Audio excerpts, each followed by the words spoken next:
I'm Ryan Wood. I specialize in crash retrievals and government documents. So those are my two specialties. I've written a book called Majic, Eyes Only, Earth's Encounters with Extraterrestrial Technology, and it reviews 104 UFO crash cases from around the world, from 1897 to present. It's available on Amazon, and so that's one of the key focus areas.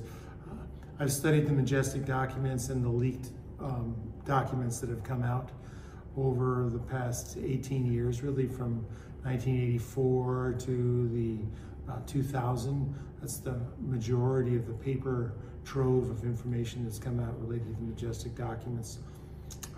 Some 7 different sources and 3,500 pages. It's available on majesticdocuments.com. Also, my book is on Majic, M-A-J-I-C, eyesonly.com. So those are the specialties for what I focus on. And I'm interested in everything else, but I have to specialize. Why did you want to study that, actually?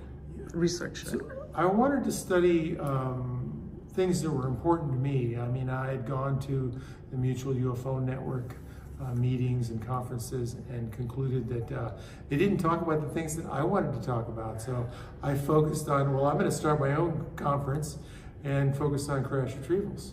And then I did that for 7 years in Las Vegas from 03 to 09. So that was the impetus of me getting into crash retrievals, is to just focus on things that count. And it's the hardware, it's the bodies, it's the technology that's my focus and interest. And that's the only thing, in my opinion, that counts. I mean, whistleblowers are great. I want them. I want more evidence in all manner. But the only thing that, in my opinion, that's going to move the needle for disclosure and real progress in the paradigm is physical evidence. Exactly. So what is the case that you say, oh wow, this is real, like, which is the case that you would say, you know, this really blew my mind? Yeah. It's hard to pinpoint one particular case that's stunning and sticks out. You know, after looking at 104 crash retrieval cases, some of them well documented and investigated, others not so, the pattern is pretty similar. I mean, there's an event, people see it, the military comes and takes it away. Sometimes there's bodies, sometimes there's not. Sometimes there's documentation in the form of witnesses or newspaper articles, and sometimes there's not. So most of the cases actually are ripe for further investigation. They're under investigated, and that's the opportunity for the citizens.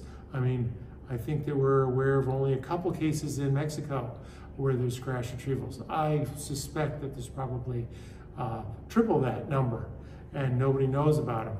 And so the challenge for the public is to try to dig it out of your military friends and find the evidence to disclose and uncover the truth.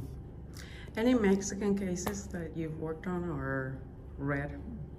No, I haven't worked on any Mexican cases. My specialty as far as crash cases go is the Cape Girardeau 1941 Missouri case that I spent quite a bit of time researching the authenticity of that particular one. But in my book, I assemble all these other researchers into this review, this compendium of cases. Some just a single page with a good reference, and others 10, 12 pages with details, all related to the majestic documents. And you know, Roswell's a classic example of something that's been well researched and has stood the test of time for authenticity. Yes, that's correct. So where can we find you? I'm on Amazon. I mean, you can find me there in books, as well as on my websites, magiceyesonly.com and Majestic Documents, and even the Special Operations Manual, Extraterrestrial Entities, Technology, Recovery, and Disposal, which is the most authentic Majestic 12 document. It has its own dedicated website to people to look at it. It's typeset document from 1954, and all the concerns and objections of why it's true and not true, and all the commentary about the authenticity of that. And that's specialoperationsmanual.com. Great, thank you. Any new research that you're working on? The new research that I'm working on is my fascination with anti-gravity and trying to understand the origins of anti-gravity research and anti-gravity progress. And so that's where I'm going in the future, besides continuing to support crash retrievals and government documents. But there's not many documents get leaked. It's all electronic now. So the evidence is really in the National Archives and in the presidential libraries. And so continued historical research is something else that I'm passionate about. Great, great. So any last words you want to say to the Hispanic community? Just keep plugging away. I mean, try to exercise your own leadership and do what you can do to make a difference in ufology. Push forward, help, make progress. It all counts in the end. Great.